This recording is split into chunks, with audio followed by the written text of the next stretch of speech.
Yeah, it was interesting what you're saying before. You know, the initial attraction to the Shire, like a lot of people, is the culture.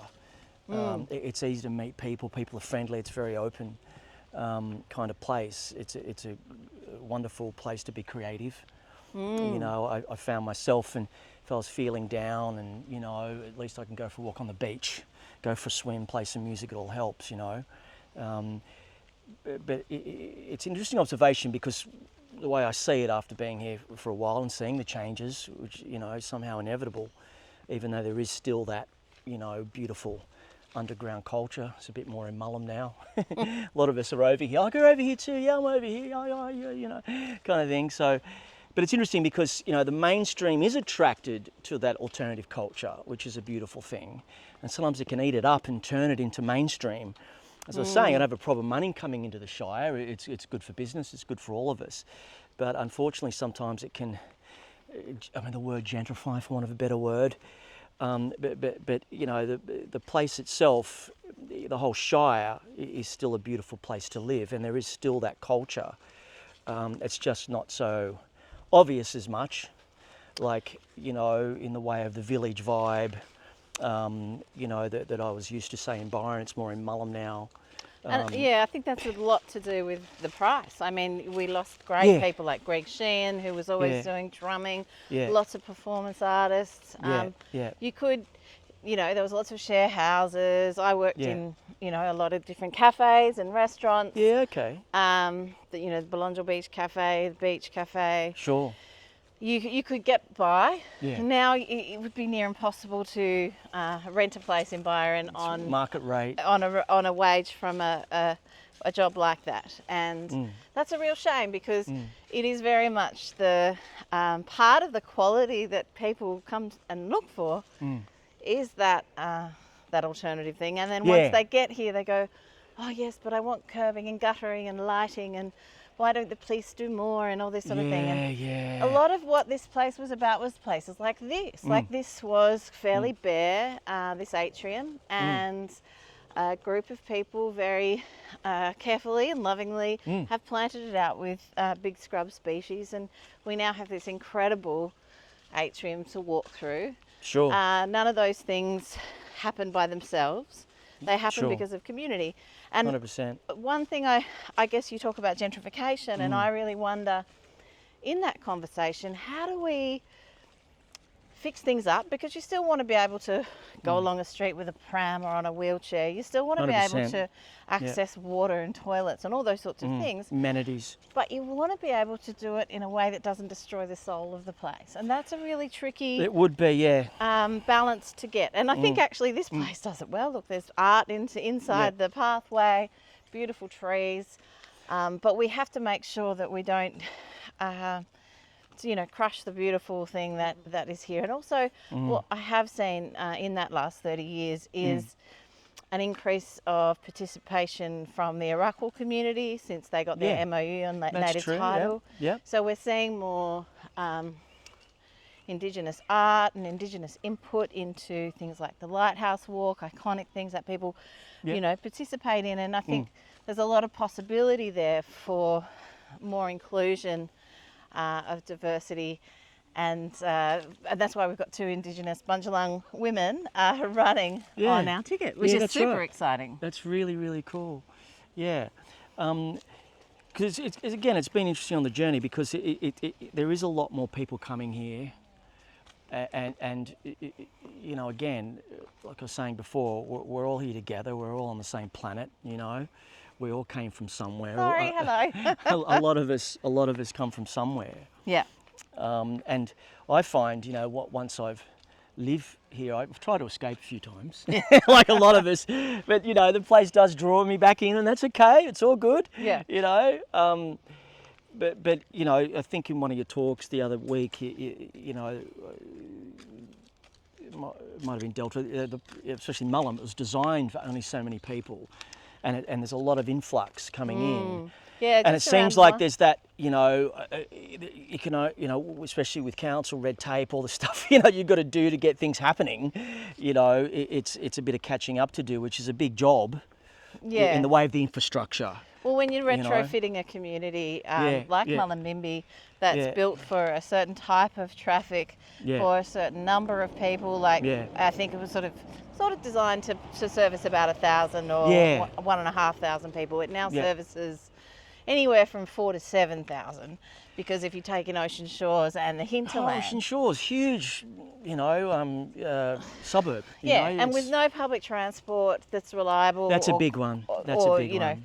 quick. Yeah.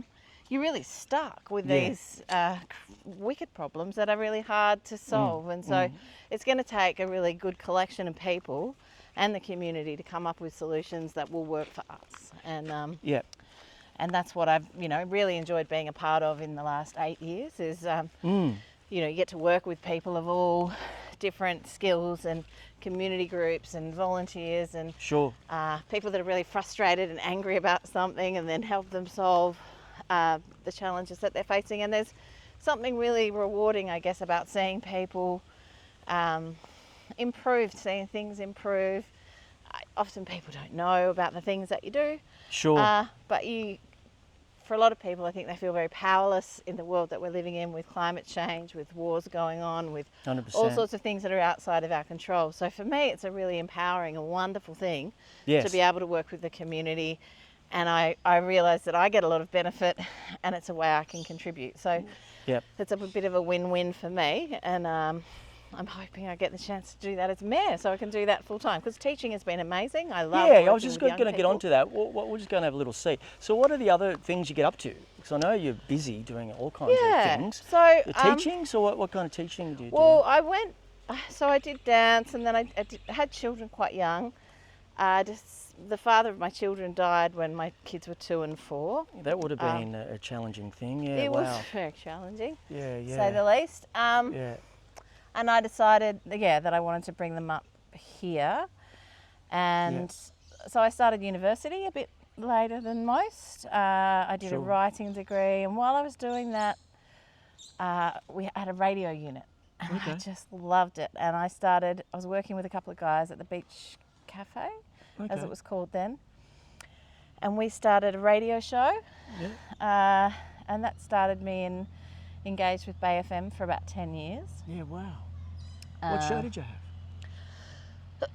Excuse me, sorry about that. That's all right. Well, the first show we had was called The Master Plan, funnily enough. Okay. Reggae, dub, drum and bass, Okay. 10 o'clock at night, 10 till 12 on a Monday night. They're the kind of slots you get when you start. Yeah, when you start. Yeah. Moved on to, there was a very unfortunate and untimely death of a wonderful woman called Red Terror. And I took on her show for a few years. Yeah. And then had another show. It was a magazine show called Under Construction, and I was loving working in radio. I started doing more radio units and journalism units at university, and when I finished my degree, I applied to go to the Australian Film, Television and Radio School, Cool. which is really selective. And Yeah. myself and Gina Baker, who I was doing the course with, both applied and managed to get in. Wow. So I went down to Sydney in 2010, did a year there, and then came back and worked at ABC North Coast as a producer, producing breakfast and mornings, driving wow. off at 4:30 in the morning. That would have been fun. Yeah. Somehow managing to go to university, work, and 'cause bring up 2 little kids. Yeah. People go, "Oh, you must be so busy now." I'm like, Compared to back in the day, you had some good practice in the I had beginning. some good practice of multitasking and long days. But yeah, so I still do. I love radio. I love stories. I love storytelling. I love listening to people. And so that was a great, way to use my research skills, my performance skills, and, find out things I would never otherwise find out about. My mum actually encouraged me to do my teaching to bed, and I was like, no way, she was an art teacher, and I saw her do so much work and get paid terribly, and I was like, no, I'm not doing that. And then I went and worked in a remote Aboriginal community for 3 months, and I worked with Whereabouts was that?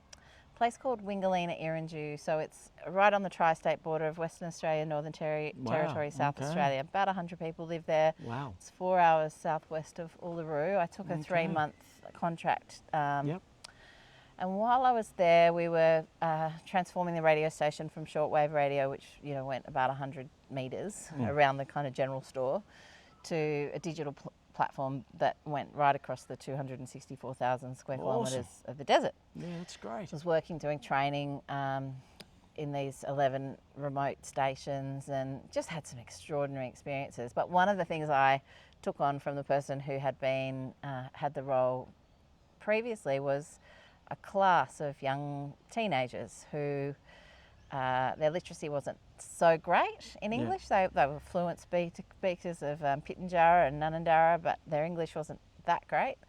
And so we did radio shows with them. And I thought, wow, I actually really love working with young people. This is actually really cool. Yeah. So when I came back, I enrolled to do my DBED, and I managed to finish that. How long's that for? Was that like a... That was a year. Yeah. Full-time, and I was working full-time and bringing up 2 kids. Yeah, it's pretty wild. So now they're growing up a bit, your kids, you've got a little bit more time to so much sing more in the time. choir, you were saying. You Yes, sing in the choir. choir. They're still singing, which is good. Yep, big voice choir. And I went from there, I did a placement at Shire Steiner School, which I loved, and then handed in my last assessment, and ran into the head of English, and she said, "Oh, are you looking for a job?" And a few days later, I got an interview, and I worked there ever since. So it's an incredible place, and we are so lucky to have, 2 Steiner schools and public schools and some other options for our young people. And it's just a joy to really... I was thinking about it today. I just saw 2 of my former students when they were going in to vote. We're talking about the classes that we used to do about that sort of thing. But just thinking... just believing in them, and when they can't believe in themselves, often teenagers go through this phase that's 100%. Really, really difficult. And, there's a massive issue with the youth, like, suicide, alcohol, drug addiction, especially up here at an earlier age. Yeah. To get bored, And so to be part of that... Give them something to do, something to focus on. Be part of that support system that everyone needs. It doesn't happen with every student. You resonate more with some than others. But, one of those young gentlemen, he had a really hard time for a few years. And, it was just a joy to see him flourish, bloom. And I think that's where, I think you're very lucky working with young people, because you get to see the results of that work quite quickly, or over time you build those relationships. But also in radio, you would have had this where you might have a young band that have just who've just won like the Mullumbimby Music Festival Young Band Competition or something, and you get them on air, and they do their first interview, and they're super excited, and then a couple of years later, they're Parcels, and they're travelling around. That's exactly who I thought. The Parcels. Yeah, they were potato. Yeah. But there were lots of other incredible, and there is a lot of good things. That flourish and end up, growing here, and they're on the world stage. They're amazing. They end up going over to Berlin. I think they got, an in with one of the Daft Punk producers, or Daft Punk produce their music, and they're just huge now. I think Prada is their sponsor. Yeah, huge. They play for like Sheiks and... but anyway, the great thing about that is just seeing our community nurturing people to do really well.